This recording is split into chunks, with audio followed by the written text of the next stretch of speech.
Delhi capitals ಈ ವರ್ಷ RCB ಫ್ಯಾನ್ಸ್ಗೆ ಸೆಕೆಂಡ್ ಮೋಸ್ಟ್ ಫೇವ್ರೇಟ್ ಟೀಮ್ ಆಗೋದೆ ಡೆಲ್ಲಿ ಕ್ಯಾಪಿಟಲ್ಸ್. ಎಂತಕ್ಕಂದರೆ ಅಲ್ಲಿ ನಮ್ಮ ಕನ್ನಡಿಗ KL ರಾಹುಲ್ ಅವರು ಇರೋ ಕಾರಣ. ಸೊ ಡೆಲ್ಲಿ ಕ್ಯಾಪಿಟಲ್ಸು ಆಕ್ಷನಲ್ಲಿ ಯಾವ್ಯಾವ ಪ್ಲೇಯರ್ಸ್ನ ಬೈ ಮಾಡಿದ್ರು, ಹಾಗೆಯೇ ಅವ್ರ ಪ್ಲೇಯಿಂಗ್ 11 ಯಾವ ಥರ ಮಾಡ್ಬೋದು ಅಂತ ಎಲ್ಲ ನೋಡ್ಕೊಂಬರೋಣ ಬನ್ನಿ. ಸ್ಪೋರ್ಟ್ಸ್ ಕ್ಲಬ್ ಕನ್ನಡ ಯೂಟ್ಯೂಬ್ ಚಾನಲ್ಗೆ ಸ್ವಾಗತ. ನಾನು ನಿಮ್ಮ ರಿಷಿ. ಬನ್ನಿ ವಿಡಿಯೋ ಶುರು ಮಾಡೋಣ. ಡೆಲ್ಲಿ ಕ್ಯಾಪಿಟಲ್ಸ್ನ ಸ್ಕ್ವಾಡ್ ನೋಡೋಕ್ಕೂ ಮುಂಚೆ ಅವರ ರಿಟೈನ್ಡ್ ಪ್ಲೇಯರ್ಸ್ ಅಂದರೆ ಅದು left arm chinaman Kuldeep Yadav, ಹಾಗೆಯೇ ಅನ್ಕ್ಯಾಪ್ಡ್ ಆಗಿ ಅಭಿಷೇಕ್ ಪೋರೆಲ್, ಆಲ್ರೌಂಡರ್ ಅಕ್ಷರ್ ಪಟೇಲ್, ಇನ್ನು ಫಾರಿನರ್ ಆದಂಥ ಟ್ರಿಸ್ಟನ್ ಸ್ಟಬ್ಸು. ಇವ್ರು 4 ಜನರನ್ನ ಡೆಲ್ಲಿ ಕ್ಯಾಪಿಟಲ್ಸು ಆಕ್ಷನ್ಗೂ ಮುಂಚೆ ರಿಟೈನ್ ಮಾಡಿದ್ದು. ಡೆಲ್ಲಿ ಕ್ಯಾಪಿಟಲ್ಸ್ ಮಾರ್ಕೆಟಲ್ಲಿ ಬಂದಂಥ KL ರಾಹುಲ್ ಅವ್ರನ್ನ ಬರೀ 14 ಕೋಟಿಗೆ ಪಿಕ್ ಮಾಡಿದ್ದು ಇವರ ಬುದ್ಧಿವಂತಿಕೆ.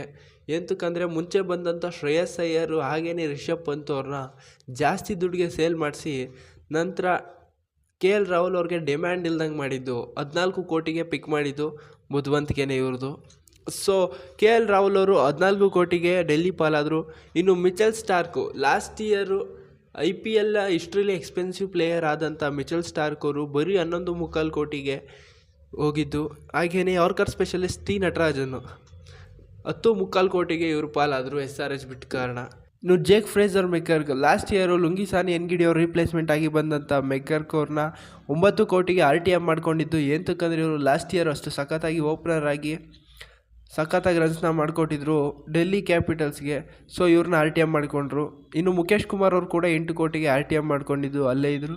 ಹ್ಯಾರಿ ಬ್ರೂಕ್ ಅವರು ಲಾಸ್ಟ್ ಇಯರ್ ಡೆಲ್ಲಿ ಕ್ಯಾಪಿಟಲ್ಸಲ್ಲೇ ಇದ್ದರು, ಬಟ್ ರೂಲ್ಡ್ ಔಟ್ ಆಗಿ ಹೋಗಿದ್ರು ಪರ್ಸ್ನಲ್ ರೀಸನ್ಸಿಂದ. ಸೊ ಇವರು ಮತ್ತೆ ಬೇಕು ಅಂತ 6.25 ಕೋಟಿ ಕೊಟ್ಟು ಕರ್ಕೊಂಡಿರೋದು.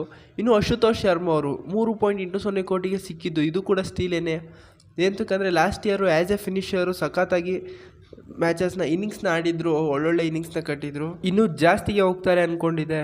ನೆಕ್ಸ್ಟ್ ಮೋಹಿತ್ ಶರ್ಮಾ ಅವರು ಇವರು 2.20 ಕೋಟಿಗೆ ಸಿಕ್ಕಿದ್ದು. ಸ್ಲೋರ್ ಒನ್ ಸ್ಪೆಷಲಿಸ್ಟು, ಮತ್ತೆ ಕಮ್ಬ್ಯಾಕ್ ಮಾಡಿದರು ಲಾಸ್ಟ್ 2 ವರ್ಷದಿಂದ. ಸೊ ಇವರ ಸ್ಲೋವರ್ ಒನ್ಗಳು ಬ್ಯಾಟ್ಸ್ಮನ್ಗೆ ಗೊತ್ತಾಗಿದೆ. ಈಗ ಯಾವ ಹೊಸ ಅಸ್ತ್ರನ ತರ್ತಾರೆ ಅಂತ ನೋಡಬೇಕು. ಇನ್ನು ನಮ್ಮ captain RCB captain ಆಗಿದ್ದಂಥ ಫ್ಯಾಫ್ du Plessis ಅವರು 2 ಕೋಟಿಗೆ, ಇದು ಸ್ಟಿಲೇನೆ ಬೇಸ್ ಪ್ರೈಸ್ಗೆ ಸಿಕ್ಬಿಟ್ಟಿದ್ದು. ಸೊ ಇವರು ಫೀಲ್ಡಲ್ಲಿದ್ದರೆ 15-20 ರನ್ ತಡೆಯೋದ್ರಲ್ಲಿ ಯಾವುದೇ ಡೌಟ್ ಇಲ್ಲ. ಸೊ ಇದು ಒಳ್ಳೆ ಪಿಕ್ಕು ಡೆಲ್ಲಿ ಕ್ಯಾಪಿಟಲ್ಸ್ಗೆ. ಇನ್ನು ಸಮೀರ್ ರಿಜ್ವಿ ಅವರು ಲಾಸ್ಟ್ ಇಯರ್ ಆಕ್ಷನಲ್ಲಿ ಸಖತ್ತಾಗಿ ಮಾಡಿದಂಥ ಸಮೀರ್ ರಿಜ್ವಿ CSK ಪಾಲಾಗಿದ್ದರು. ಸೊ ಈ ವರ್ಷ 95 ಲಕ್ಷಕ್ಕೇನೆ ಸಿಕ್ಕಿರೋದು, ಯಾಕಂದರೆ ಲಾಸ್ಟ್ ಇಯರ್ ಪರ್ಫಾರ್ಮೆನ್ಸ್ ಕೊಟ್ಟಿರಲಿಲ್ಲ. ಇನ್ನು ದುಷ್ಮಂತ ಚಮೀರಾ 75 ಲಕ್ಷಕ್ಕೆ, ಡೊನೋವಿನ್ ಫೆರೇರಿಯಾ 75 ಲಕ್ಷಕ್ಕೆ, ನಮ್ಮ ಕನ್ನಡಿಗ ಕರುಣ್ ನಾಯರ್ ಮೈಸೂರು ವಾರಿಯರ್ಸ್ ಚಾಂಪಿಯನ್ಸ್ ಆಗೋಂಗೆ ಮಾಡಿದ್ರು, ಮೈಸೂರು ವಾರಿಯರ್ಸ್ ಕ್ಯಾಪ್ಟನ್ ಆಗಿ ಮಹಾರಾಜ ಟ್ರೋಫಿಲಿ. ಸೊ ಇವರು 50 ಲಕ್ಷಕ್ಕೆ ಸಿಕ್ಕಿದ್ದು. ಇನ್ನು ವಿಪ್ರಾಜ್ ನಿಗಮ್ 50 ಲಕ್ಷಕ್ಕೆ, ಮಾಧವ್ ತಿವಾರಿ 40 ಲಕ್ಷಕ್ಕೆ, ದರ್ಶನ್ ನಲ್ಕಂಡೆ 30 ಲಕ್ಷಕ್ಕೆ, ಮನ್ವಂತ್ ಕುಮಾರ್ 30 ಲಕ್ಷಕ್ಕೆ, ಅಜಯ್ ಮಂಡಲ್ 30 ಲಕ್ಷಕ್ಕೆ, ತ್ರಿಪುರನ ವಿಜಯ್ 30 ಲಕ್ಷಕ್ಕೆ ಸಿಕ್ಕಿದ್ದು. ಸೊ ಇದು ಡೆಲ್ಲಿ ಕ್ಯಾಪಿಟಲ್ಸ್ನ ಸ್ಕ್ವಾಡು.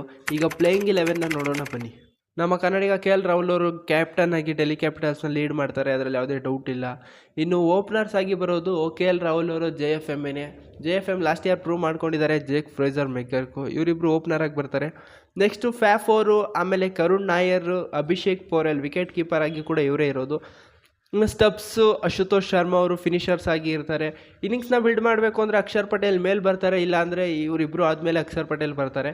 ಡಿಸೆಂಟಾಗಿ ಬ್ಯಾಟಿಂಗ್ ಆಡೋ ಸ್ಟಾರ್ಕ್ ಅವರು ಕೂಡ ಬರ್ತಾರೆ ನೆಕ್ಸ್ಟು. ಆಮೇಲೆ ಕುಲ್ದೀಪ್ ಯಾದವ್, ಮುಖೇಶ್ ಕುಮಾರ್.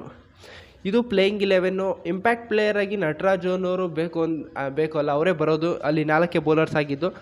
ಇನ್ಫ್ಯಾಕ್ಟ್ ಏನಾದರೂ ಸ್ಪಿನ್ಗೆ ಹೆಲ್ಪ್ ಇದೆ ಅಂದರೆ ಸ್ಟಬ್ಸ್ಗೂ ಕೂಡ ಬೌಲಿಂಗ್ ಕೊಡ್ಬೋದು. ಲಾಸ್ಟ್ ಇಯರು ಹಾಕಿದ್ದಾರೆ ಒಂದು ಮ್ಯಾಚ್ GT ಮೇಲೆ, ಚೆನ್ನಾಗಿ 2-3 ವಿಕೆಟ್ ತೆಗೆದಿದ್ರು ಅವತ್ತು. ಇನ್ನು ಇಲ್ಲೇನಾದರೂ ಬೌಲಿಂಗ್ ಆಪ್ಷನ್ ಎಕ್ಸ್ಟ್ರಾ ಬೇಕು ನಿಮಗೆ ಅಂದರೆ ಕರುಣ್ ನಾಯರ್ ಅವ್ರನ್ನ ಕುಂಡಿಸ್ಬೋದು. ಮೋಸ್ಟ್ಲಿ ಅಲ್ಲಿ ಯಾರು ಕುಣಿಸೋ ಥರ ಇಲ್ಲ.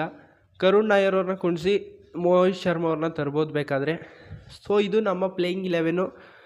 ನಿಮ್ಮ ಪ್ರಕಾರ ಪ್ಲೇಯಿಂಗ್ 11ಅಲ್ಲಿ KL ರಾಹುಲ್ ಅವ್ರು ಲೀಡ್ ಮಾಡುವಂಥ ಡೆಲ್ಲಿಗೆ ಪ್ಲೇಯಿಂಗ್ 11ಅಲ್ಲಿ ಯಾರ್ಯಾರು ಇರಬೇಕು ಅಂತ ಕೆಳಗಡೆ ಕಾಮೆಂಟ್ಸಲ್ಲಿ ತಿಳಿಸಿ. ಸಿಗೋಣ ಮುಂದಿನ ವೀಡಿಯೋದಲ್ಲಿ.